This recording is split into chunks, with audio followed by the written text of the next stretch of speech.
Subió al ático el primer sábado de diciembre, como hacía cada año, a buscar las cajas de cartón con las decoraciones navideñas.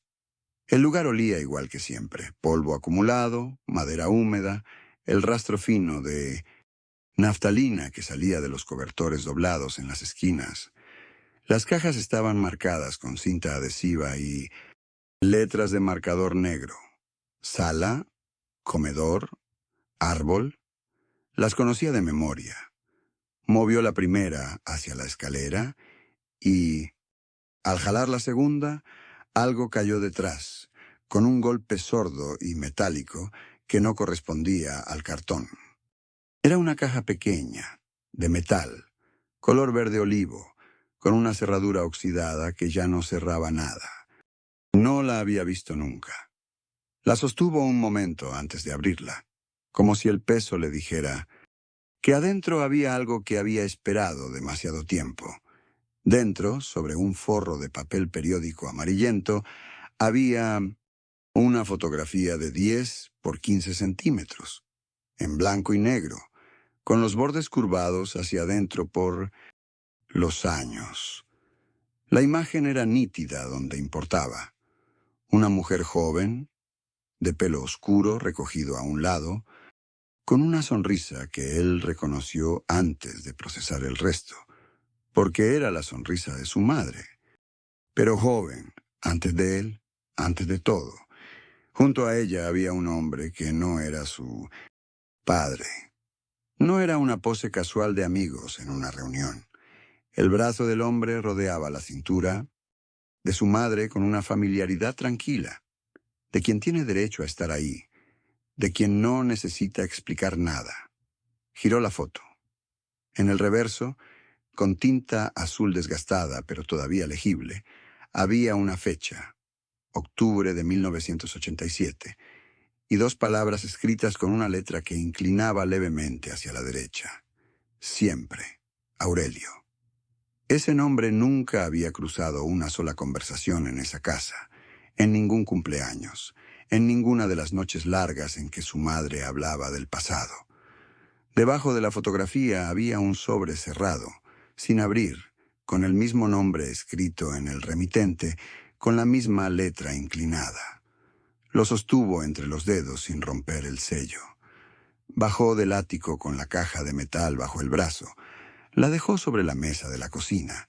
Se sirvió café que no llegó a tomar y se quedó sentado frente a ella en silencio, escuchando el sonido de la casa vacía a su alrededor. 7 años atrás, cuando el médico llamó para decir que su padre había tenido un infarto, él vivía en Monterrey con un trabajo estable, un departamento con ventanas al sur y una relación que todavía valía la pena. Dejó todo en menos de 2 semanas. Empacó lo que cabía en el carro y manejó de regreso a la ciudad donde había crecido, sin fecha de vuelta. La relación no sobrevivió la distancia, ni la velocidad de esa decisión. Ella lo dijo sin reproches, y eso fue casi peor.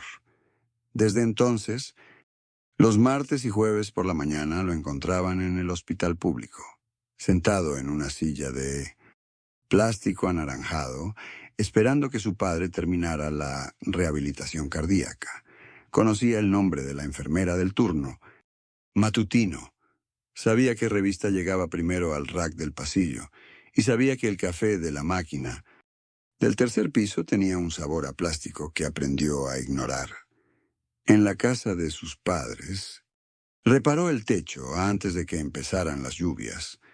Pintó las paredes del cuarto principal en un tono hueso que su madre eligió de una muestra pequeña que todavía guardaba en el cajón. Instaló barras de apoyo en el baño con un taladro prestado, siguiendo instrucciones de un video que vio 3 veces para no equivocarse.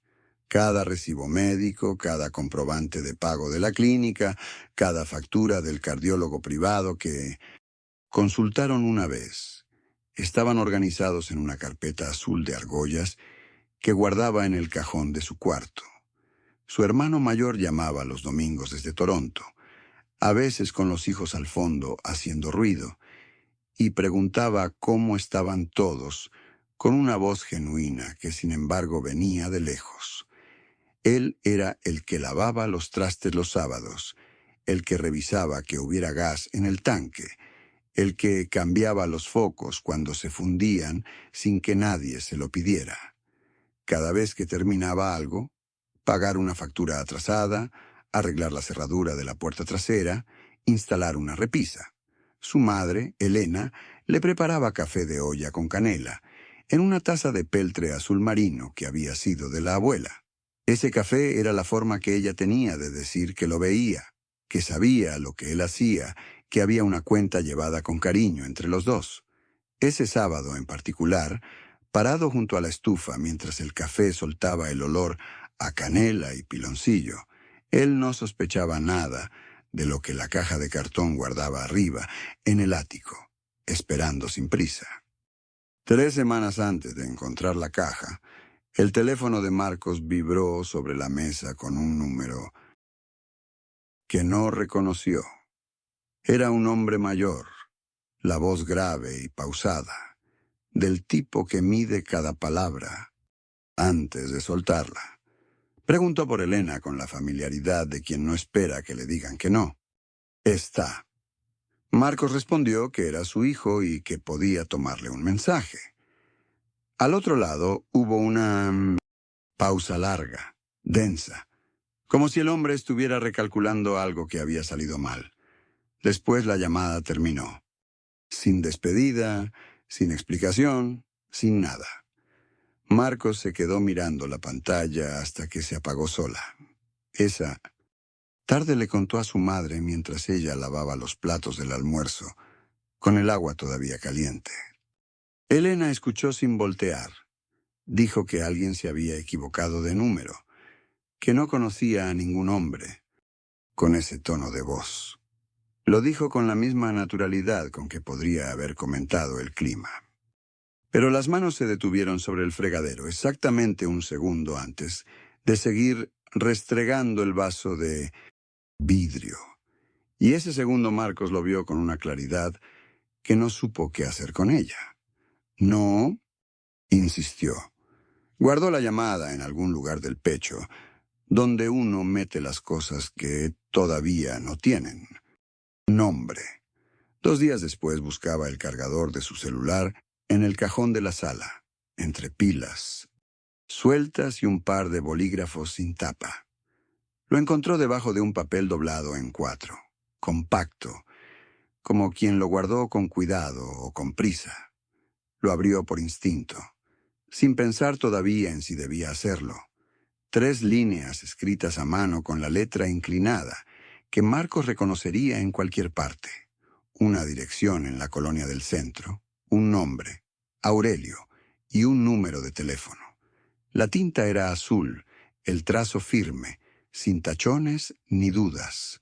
Marcos dobló el papel exactamente como lo había encontrado y se lo metió al bolsillo de los jeans antes de que su madre entrara al cuarto. Esa noche se acostó con la ropa puesta, mirando el techo, y no encontró el sueño hasta que la madrugada ya estaba vieja. La mañana siguiente no durmió más allá de las 5. Se levantó sin alarma, hizo café solo y puso los 3 elementos sobre la mesa de la cocina: la fotografía, el sobre sin abrir y el papel doblado con la dirección escrita a mano. Los acomodó con cuidado, separados entre sí, como si el espacio entre ellos importara. Los observó desde el otro lado de la mesa mientras el café enfriaba en la taza y la luz gris del amanecer entraba por la ventana sin pedir permiso. Había algo en ese momento que se parecía al trabajo, a los informes que revisaba antes de tomar una decisión, cuando todavía vivía en Monterrey y tenía la costumbre de no hablar hasta entender. Eso era lo que necesitaba. Ahora, entender antes de abrir la boca. El sobre podía esperar. Las palabras de Aurelio podían esperar. Lo que no podía esperar era saber quién era ese hombre, antes de leer lo que había escrito. Fue al cajón donde guardaba las libretas de trabajo, esas de pasta negra que compraba en paquetes de 3, en la papelería del centro. Sacó una que tenía las primeras páginas en blanco todavía. La abrió en la primera hoja y escribió con letra apretada, la misma que usaba para los pendientes del mes. 3 pasos, sin adornos, sin explicaciones largas, solo los 3 pasos en orden. El primero era revisar los documentos que su madre guardaba en la cómoda del cuarto principal, esa gaveta de madera que siempre había estado cerrada con llave y que Elena abría solo cuando había algo que firmar o tramitar. Alguna vez había visto ahí dentro carpetas de colores, actas, papeles viejos doblados en 4. No sabía exactamente qué había, pero sabía que algo había. El segundo paso era la dirección del papel. Una calle en la colonia moderna que él no reconocía. Un número que terminaba en 7. Ir sin avisar, sin llamar antes, solo llegar y observar desde afuera. Ver qué clase de lugar era, qué clase de barrio. Si había alguien que entrara o saliera con una cara que le dijera algo. El tercero era su tía Consuelo, la hermana mayor de Elena, que vivía en Torreón y que rara vez llamaba, pero que siempre había tenido esa forma de mirar a su madre durante las reuniones familiares. Una mirada que él nunca supo descifrar del todo y que ahora, de golpe, le parecía cargada de significado. Consuelo era la única persona viva que conocía la historia de Elena antes del matrimonio, antes de la casa, antes de él. Cerró la libreta y la metió en la mochila que usaba para ir a la oficina. Después fue al closet de su cuarto, corrió las camisas hacia un lado y acomodó la caja de metal en el rincón del fondo, detrás de una caja de zapatos. No la iba a devolver al ático. Eso también era una decisión. La caja ya no era de su madre. Era suya, al menos hasta que entendiera qué contenía y por qué había estado escondida tanto tiempo. A las 9:30 se bañó, se vistió con la ropa de siempre para los sábados y salió al coche con las llaves en la mano. El frío de diciembre estaba quieto en la calle, sin viento. Manejó hacia la casa de sus padres, pensando en el café que Elena ya tendría listo, en el olor a pan dulce que su padre compraba los sábados en la panadería de la esquina, en la rutina que él mismo había construido durante 7 años, como si fuera una forma de pagar una deuda. Todo eso seguía igual por fuera. Él era el único que había cambiado de lugar. Estacionó frente a la casa y se quedó un momento con las manos sobre el volante. No iba a preguntar nada todavía. No iba a dejar que su cara dijera lo que sabía. Iba a tomar el café, a escuchar a su padre hablar del partido del jueves, a ayudar a lavar los trastes y a observar, con una paciencia que hasta ese momento no sabía que tenía, cada detalle de ese lugar que creía conocer de memoria. Esperó a que el auto de su madre doblara la esquina antes de moverse. Conocía bien ese ritual. Los sábados ella tardaba al menos 2 horas en el mercado. Siempre volvía con las bolsas demasiado llenas y el ánimo demasiado alto. Su padre dormía la siesta con la puerta entreabierta, la respiración pareja, el televisor murmurando solo en el cuarto. Tenía tiempo. El armario del pasillo olía a papel viejo y a la bola de naftalina que su madre renovaba cada invierno sin falta. Sacó las cajas con cuidado, una por una, apilándolas en el suelo con la misma precisión con que hubiera acomodado archivos de oficina. Las actas de nacimiento, las facturas de luz de 1994, las fotos escolares dentro de un sobre amarillo ya transparente por los años, y al fondo, casi pegado a la madera del fondo, el sobre de Manila. El logo del notario estaba impreso en tinta azul desvanecida y la fecha mecanografiada decía marzo de 1989. Lo abrió despacio, sin rasgarlo, como si el documento supiera que alguien lo miraba por primera vez. Era una renuncia de derechos sobre un bien inmueble ubicado en la calle Moctezuma, número 42, Colonia, Centro. La firma de Elena Vargas estaba en la línea inferior izquierda, clara y resuelta. La segunda firma, en la línea derecha, decía Aurelio Mendoza Reyes, con letra más pequeña y ligeramente inclinada hacia la izquierda. La propiedad había sido cedida a Elena en términos completos y sin condición. Sacó el celular y fotografió cada página, sosteniendo el documento quieto contra la superficie del armario, sin prisa.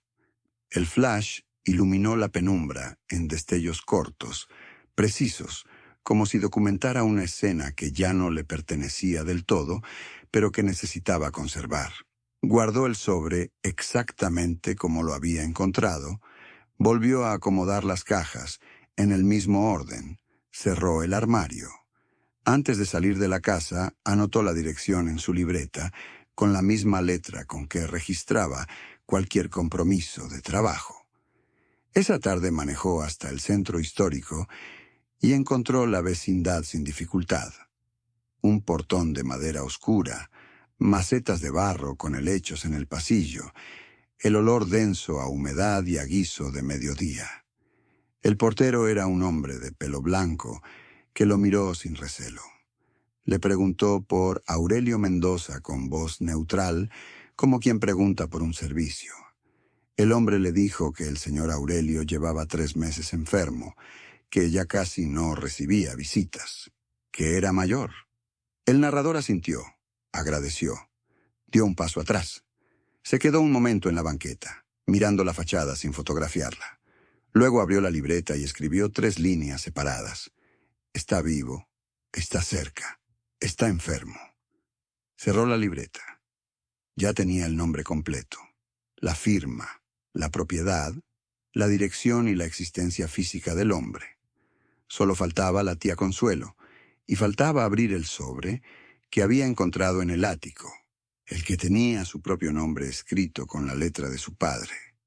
La tía Consuelo vivía en un departamento de 2 habitaciones, en las afueras de Saltillo, al final de una calle sin pavimentar, donde los baches se llenaban de agua café cuando llovía. Él llegó un martes. Por la tarde, con la fotografía dentro de un sobre manila que había sellado con cinta adhesiva para no cederle a la tentación de doblarla. Tocó el timbre y esperó escuchando el ladrido sordo de un perro viejo. Ese tipo de ladrido que ya no tiene urgencia. Consuelo abrió la puerta con un delantal, con flores amarillas y el olor a tierra húmeda de las macetas que bloqueaban la mitad del pasillo de entrada. Él sacó la fotografía sin decir nada y la puso en la mesa de madera rayada, donde ella tomaba el café, entre un cenicero vacío y una servilleta doblada. Consuelo la miró menos de 3 segundos. Luego cerró los ojos. Y cuando los abrió ya no había sorpresa en su cara, solo algo parecido al cansancio de quien cargó un peso mucho tiempo y acaba de soltarlo.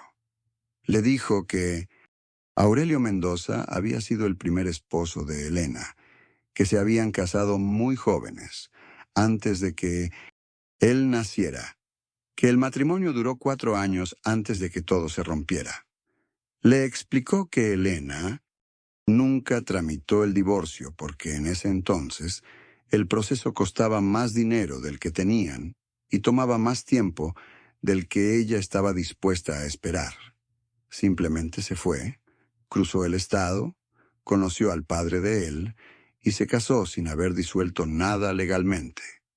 Mientras escuchaba, él calculó en silencio las implicaciones sobre la casa, sobre los documentos, sobre los papeles que su padre había firmado, creyendo que firmaba como esposo legítimo. Pero eso no era lo que le apretaba el pecho. Lo que le apretaba el pecho era la pregunta que no pudo evitar. si su padre lo sabía.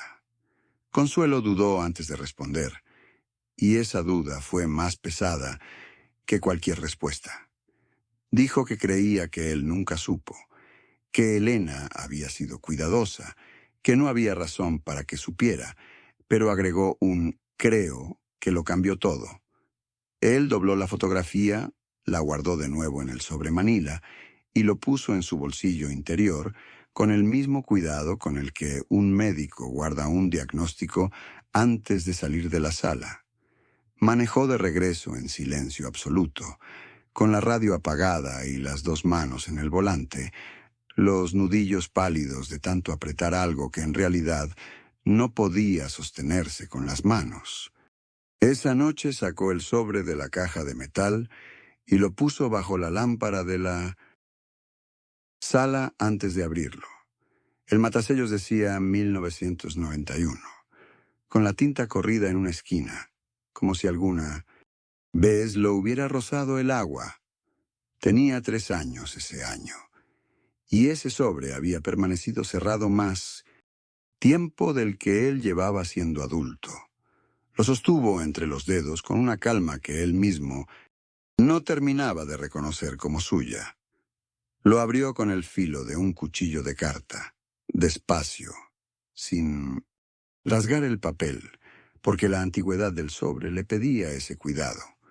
Adentro había 2 hojas manuscritas, dobladas en 3, con una letra pequeña y vertical que no conocía, pero que supo de inmediato que era de Aurelio.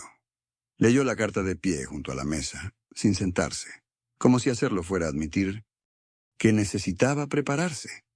Aurelio escribía que aceptaba su decisión, que no volvería a buscarla, que entendía que ella tenía una vida nueva y que él no tenía derecho sobre eso, pero al final de la segunda hoja aparecía una frase que el narrador leyó 2 veces seguidas antes de dejar el papel sobre la mesa.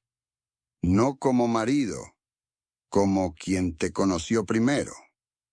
La tercera vez que llegó a esa línea, no. Continuó leyendo. Dejó la carta exactamente donde estaba y no volvió a tocarla en toda la noche. Lo que ya sabía formaba ahora una figura completa. El matrimonio anterior que su madre nunca mencionó, la propiedad recibida de ese hombre y registrada a su nombre, la foto guardada durante décadas en una caja que nadie debía encontrar, y la llamada al celular de él hace 3 semanas, cuando su madre supo de inmediato quién era, sin preguntar nada. Abrió la libreta negra, buscó la última página escrita y anotó una sola línea, con trazo firme. Hablar con ella sola, sin que su padre estuviera en la casa. Ya no estaba investigando, porque investigar implica buscar lo que no se sabe, y él ya no tenía preguntas sin respuesta. Solo tenía una conversación pendiente que no podía seguir aplazando. Llegó un martes, a las 3:15 de la tarde, cuando sabía con certeza que su padre estaba en rehabilitación. Ese horario no fue casualidad. Lo había calculado el domingo mientras releía las notas que había tomado en la cocina. Tocó el timbre una sola vez y esperó con las manos quietas. La carpeta bajo el brazo izquierdo. Su madre abrió con una sonrisa que se congeló apenas vio su cara. Porque él no sonrió de vuelta. Entraron a la sala sin abrazarse, algo que no había ocurrido nunca en 38 años de vida. Él esperó a que ella se sentara antes de poner la carpeta sobre la mesa de centro, con la misma calma con que se pone un documento ante un notario. Dentro estaba la foto del ático, la carta con la letra de su madre y la copia del acta que había encontrado en el archivo municipal. No dijo nada mientras los 3 elementos quedaban alineados frente a ella, porque las palabras habrían sido ruido innecesario. Su madre miró los papeles sin tocarlos, como si tocarlos los hiciera más reales de lo que ya eran. Él observó sus manos, que se juntaron sobre la falda con un gesto que conocía desde niño, el mismo gesto con que ella rezaba. Entonces habló, sin levantar la voz, señalando primero la foto, después la carta, después el acta, en ese orden preciso. Le dijo que no había venido a pelear, sino a entender qué parte de su historia era verdadera y cuál había sido construida para proteger a alguien más. El silencio que siguió duró lo suficiente para que la luz de la tarde cruzara la ventana y dejara una franja amarilla sobre la mesa, justo encima de los papeles. Su madre salió de la cocina sin mirar atrás, con el bolso apretado contra el cuerpo como si lo necesitara para sostenerse en pie. Los pasos en el pasillo sonaron cortos, rápidos, distintos a su manera habitual de caminar. La puerta principal se cerró con un golpe seco, que no fue portazo, pero tampoco fue suave. Ese sonido intermedio que lo dice todo sin decir nada. Él se quedó sentado frente a la mesa, con la foto, el sobre y el documento aún dispuestos en línea recta sobre la madera. El café estaba frío.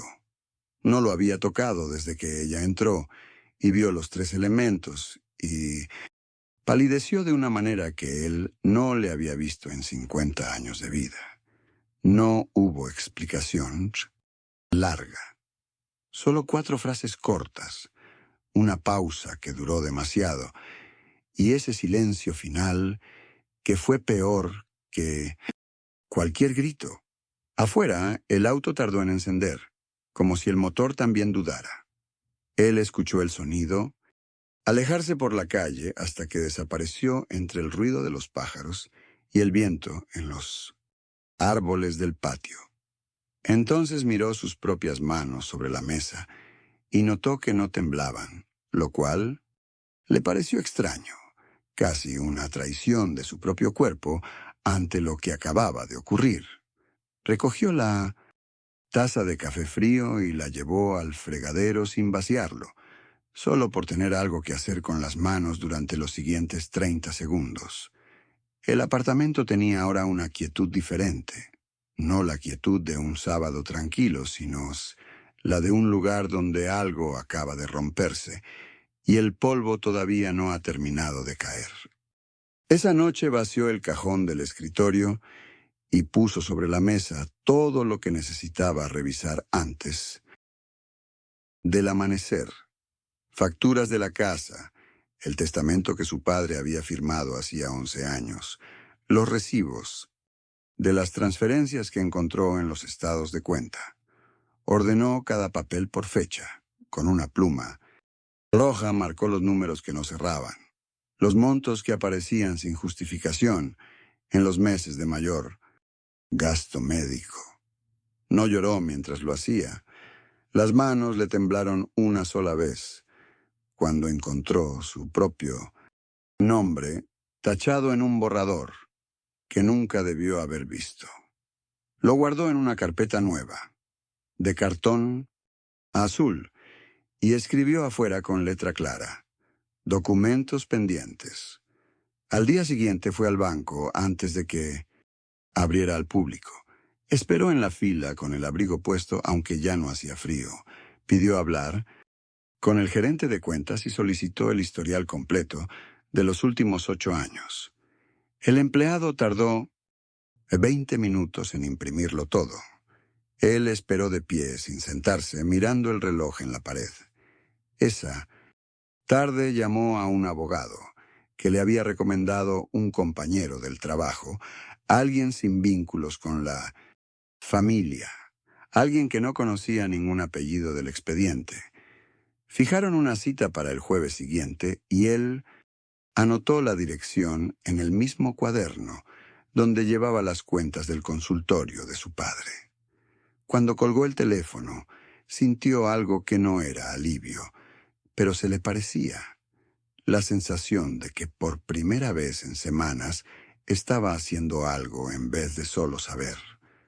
3 semanas después, el protagonista dejó de revisar el teléfono cada vez que sonaba una notificación.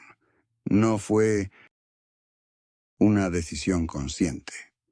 Simplemente una mañana se dio cuenta de que ya no lo hacía, y eso le pesó de una forma distinta. Preparó café sin prisa, escuchó el agua hervir y no pensó en su madre ni en los documentos que había encontrado. El departamento seguía igual, pero algo en el aire era distinto, como si el polvo hubiera asentado y la habitación respirara por fin. Fue a buscar una camisa al closet y encontró, doblada en el estante de abajo, una vieja camiseta de su padre de cuando él tenía 12 años. La sostuvo un momento, sintió el algodón desgastado entre los dedos y la volvió a doblar con cuidado antes de dejarla en su lugar. Esa tarde llamó al banco para preguntar por el estado de la cuenta que había descubierto. La respuesta confirmó lo que ya sabía, pero escucharla en Mías y Másent, voz de un tercero, lo hizo real de un modo que ningún papel había logrado. No lloró. Anotó el número en una libreta pequeña, azul, que guardaba en el cajón de la mesita de noche. La pequeña victoria no fue dramática. Fue colgar el teléfono, mirar la anotación y entender que ya tenía todo, lo que necesitaba para dar el siguiente paso. Ya no estaba buscando pruebas para convencerse a sí mismo. Ahora las tenía para cuando llegara el momento de hablar. Esa noche cocinó algo sencillo. Comió despacio frente a la ventana y por primera vez en semanas no sintió que el silencio del departamento era una amenaza. Esa noche puso la fotografía sobre la mesa del comedor, bajo la lámpara, sin esconderla ni voltearla contra el mantel. Era la primera vez que la dejaba ahí, a la vista, sin que le quemara las manos sostenerla. La imagen seguía siendo la misma. Su padre joven, una mujer que no era su madre, los dos frente a una casa que él reconocía ahora como la casa de los primeros años de su infancia. El dolor no había desaparecido, pero había cambiado de forma, como una piedra que el agua afila sin borrar. Fue a la cocina, hirvió agua, sirvió una taza de té de manzanilla que olía exactamente igual que el que su abuela preparaba los domingos fríos. Se sentó frente a la foto con las dos manos alrededor de la taza, dejando que el calor le cruzara las palmas. Por primera vez, no buscó una explicación diferente, ni intentó reordenar los hechos para que dolieran menos. Los vio tal como eran. Su padre había vivido una vida antes de ser su padre, y esa vida había tenido consecuencias, que nadie tuvo el valor de nombrar. Eso no lo convertía en otra persona, pero tampoco lo dejaba intacto. Entendió que cargar con esa verdad no era lo mismo que perdonarla, y que no necesitaba resolver ambas cosas esa noche. Tomó un sorbo de té, miró la foto todavía un momento más, y luego la guardó dentro del sobre sin apresurarse, como quien devuelve algo a su lugar verdadero. Subió al ático por última vez esa mañana, con la misma escalera de madera que crujía en el tercer peldaño. El cuarto olía igual que siempre, a polvo viejo, a cartón húmedo, al tiempo acumulado sin testigos. Encontró la foto exactamente donde la había dejado meses atrás, dentro de la caja de galletas con el cierre oxidado. La sacó despacio, como quien sostiene algo que ya no puede hacerle daño, pero que tampoco se puede ignorar. La imagen era la misma. Su padre joven, una mujer que no era su madre, y una fecha escrita a mano al reverso. Pero ahora la veía diferente, sin el temblor en los dedos ni la náusea que le subía desde el estómago. Había pasado semanas descifrando documentos, fechas, transferencias, bancarias, el testamento con ese nombre que no debía estar ahí. Ya sabía todo lo que esa foto había guardado durante 30 años dentro de esa caja, dentro de ese cuarto cerrado. Puso la fotografía sobre la caja, cerró la tapa con cuidado y la dejó en el suelo del ático sin llevársela. No, la destruyó ni la guardó de vuelta. Simplemente la dejó donde ya no tendría que volver a buscarla.